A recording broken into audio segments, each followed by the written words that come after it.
If you're new to our channel, don't forget to hit the subscribe button. Coming up on the program, we're going to plant tomatoes. It's that time of year, and we're going to use the Power Planter auger to accelerate our planting time. Sponsored by MIgardener.com, with over 450 varieties of non-GMO, heirloom, organic flowers, vegetables, and herb seeds, all for 99 cents. MIgardener.com. Welcome to the Wisconsin Vegetable Gardener. I'm Joy Baird. We're planting tomatoes in our garden now, and there's some techniques in which we've begun and have practiced over many years in order to get the tomatoes to grow healthy and happy and have a good production.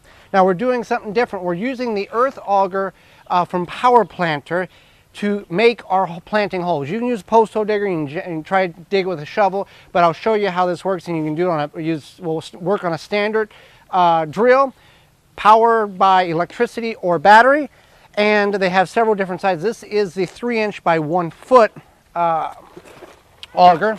They also have the 3-inch by 7, the 2-inch by 7, the 3 by 7 in pink, and there are also other different sizes in which are available. They're all hand welded, made in the USA, lifetime guarantee.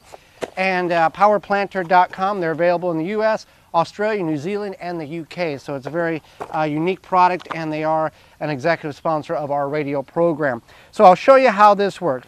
So what we have done is something a little different. Now, in past years, this is a bed that's 4 foot wide by up to the leeks, about 16 foot or so. We would normally take garden fork, work the soil, get the roots out of the soil, make the soil very loose and fluffy in order to plant our tomatoes.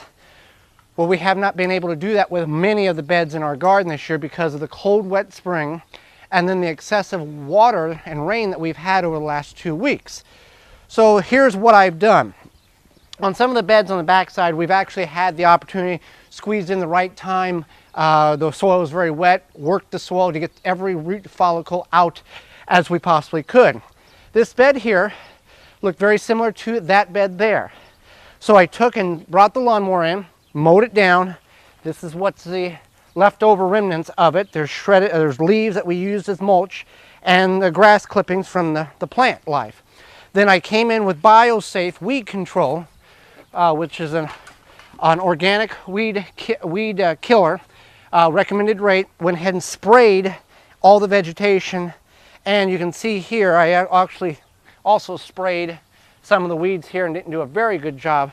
And on the back side there, we killed all those weeds, and that will kill the weeds, and I can come in here and plant with the earth auger from Power Planter, and I don't have to till up the soil because I don't have time.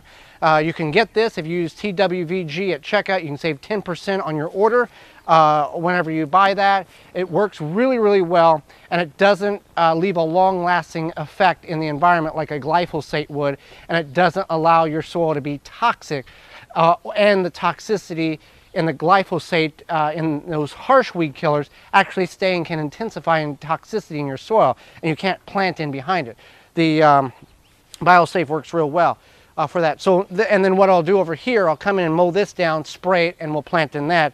So here's how we're going to plant. We're going to do 2 foot spacings, and we found that to work really well. Now with the earth auger, we're going to go off there, and we just, you got to be careful because if you've got roots or something, it'll twist and you can hurt your ankle or hurt your wrist there. So all I'm doing,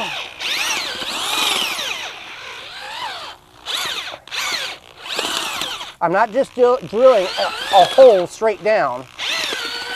I'm waddling out the hole to get good loose soil in there.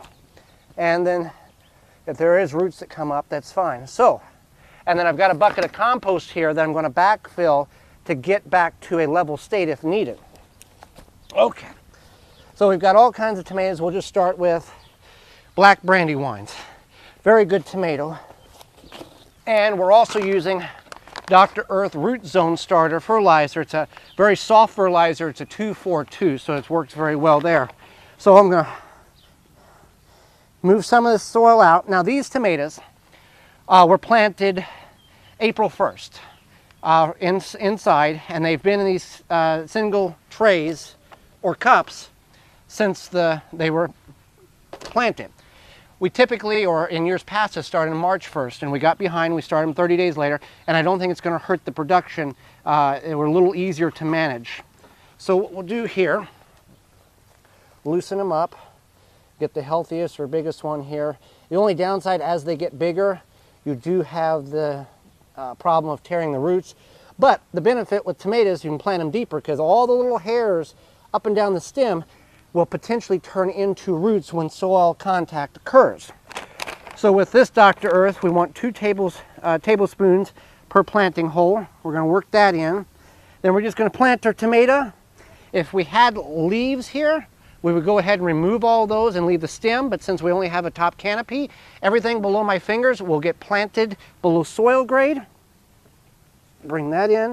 If I need more compost, I'll kind of firm that in. I'll get compost here. And then we'll come in and I can bring some mulch here. But before we mulch, and that's the key, we have to mulch in order to prevent the soil from splashing up on the plants. 90% of the problems your plant's going to experience is the soil splashing up and the diseases laying on the leaves and causing one main problem, which is early blight, is the discoloration of the lower leaves that progressively work up the plant throughout the growing season, and the plant dies and you've got fruit on it. So in order to fix that, we want to use yellow whole grain cornmeal. You can get any kind, but not the El Cheapo kind. It's got to be yellow, and it has a beneficial bacteria in it called trichoderma that combats that early blight in the soil.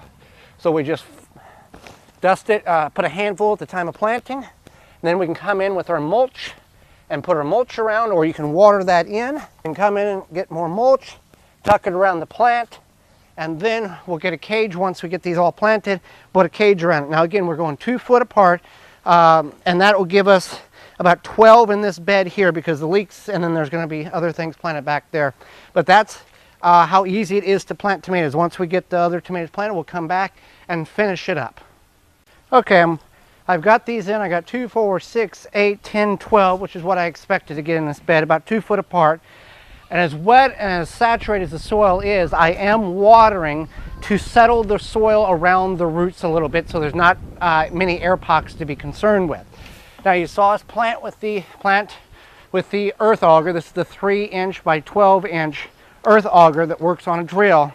And you saw how quickly I was able to dig the hole, plant the tomato. In years past, we had used this tool, which is a post hole digger, which means you have to physically dig open till you get down, then you move the soil away, plant your tomato, backfill, all that. It would took about 5 minutes per plant in years past with this getting up and down and maneuvering and all that stuff. You saw how quickly it took with the earth auger, and I can go down even farther because I can go down actually about 14 inches and loosen that soil up and let it fall back in and move it around. Works really, really well. Definitely check it out. And again, I've mulched around. I've put the whole grain cornmeal down. I've mulched around with the grass clippings and the leaf debris. And in the center here, there is no leaf debris, but as we cut grass and we have a chemical-free front lawn that we're not applying any 2,4-D or weed and feed chemicals on, I can bring that in and top dress this bed throughout the growing season to continue to add mulch. 1, to feed the soil, 2, to suppress weeds, 3, to retain moisture, as well as clipping the bottom 6 to 8 inches of leaves off the plant throughout the growing season. And I've got my drip irrigation system in the bed as well. So that's how easy it is to grow tomatoes. And this is a practice in which we've been doing for many, many years, and it's worked very successful for us right here in Zone 5A. So with the bed over there we planted this bed a little different. We used the earth auger from Power Planter. This bed was worked prior to we getting all the saturation of the rain.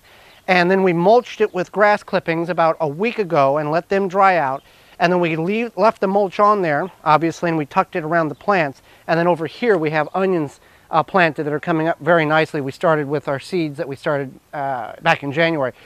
And then we also include in all of our tomato beds a post with a tuna can on it. This is for bird seed. The important part of healthy tomatoes is keeping the bad insects off of them, such as the tomato hornworm. By incorporating bird feeders throughout the garden, you're creating an avenue of travel for the birds, and they will see, set, and eat on the bird feeder there, and they'll also pick off the bad bugs, not only on your tomatoes, but other parts of the garden. Thanks for watching. Join me again next time for more organic gardening and food planting. I'm Joy Baird, and this has been the Wisconsin Vegetable Gardener. For more information, please visit thewisconsinvegetablegardener.com.